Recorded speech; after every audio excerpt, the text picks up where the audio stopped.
All right, music fans, welcome back. It is Dave, the Real Music Observer, observing real music in real time for real people, just like you, right there, and me.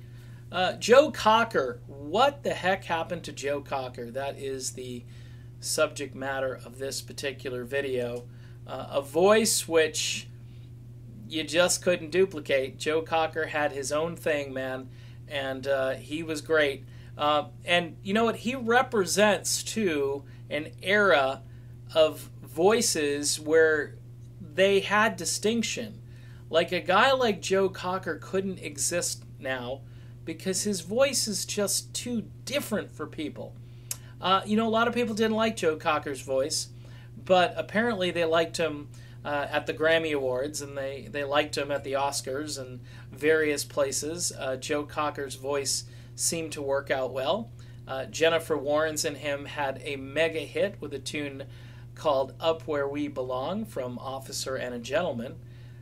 Jennifer had good taste in duets, as then she scored big with Bill Medley a few years later from the Dirty Dancing soundtrack. But I tell you what, Joe Cocker...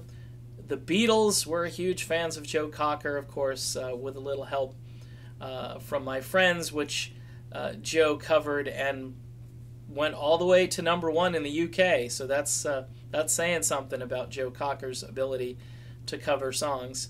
Joe was at Woodstock, pretty amazing career he had, and he passed away a number of years ago. I think in 2014. And it's kind of a shame that he left planet Earth so quickly. He was only 70 years old. Apparently he did smoke about 40 cigarettes a day up until, not too long before his death. So he wasn't a well man toward the end, but he could still sing. His last album is called Fire It Up, and there's not one bad track on the album. It's really well produced. He is in great voice right up until the end. For me, being in radio, I was in the business during 3 albums that came out. Unchain My Heart, which also had this tune called Two Wrongs, which we used to play a lot on the radio. Two wrongs don't make a right. Joe just electrified the place.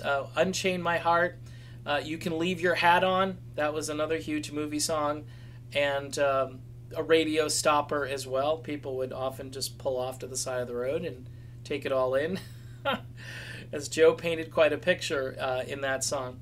But When the Night Comes is my all-time favorite Joe Cocker song, written by Bryan Adams, Jim Vallance, and Diane Warren.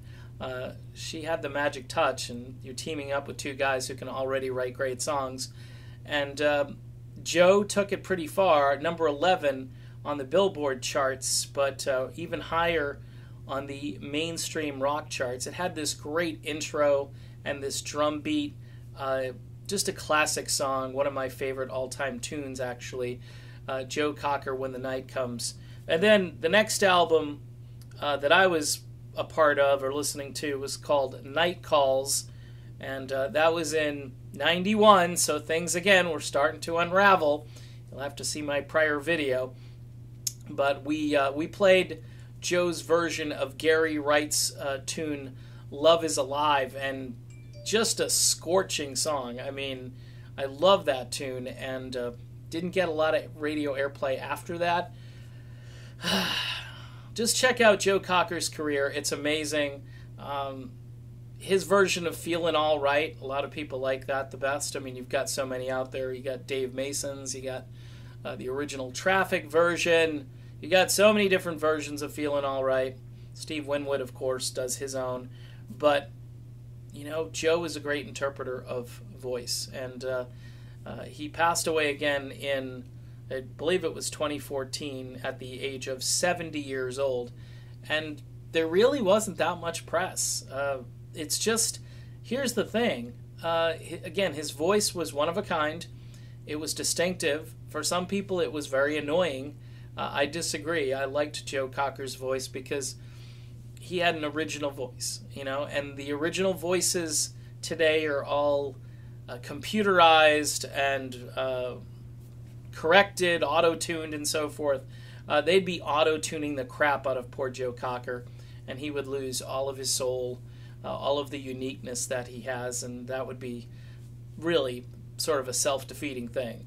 So anyway, that's my little tribute to Joe Cocker. What happened to Joe? Well, Joe's no longer on planet Earth, but he left us with some incredible music, including his very last album, which I would definitely go listen to. It's called Fire It Up, and Joe is in great voice. I'm Dave. This is The Real Music Observer. I'll be back with more real music in real time for real people, just like you right there, and just like me right here. We'll do it again real soon.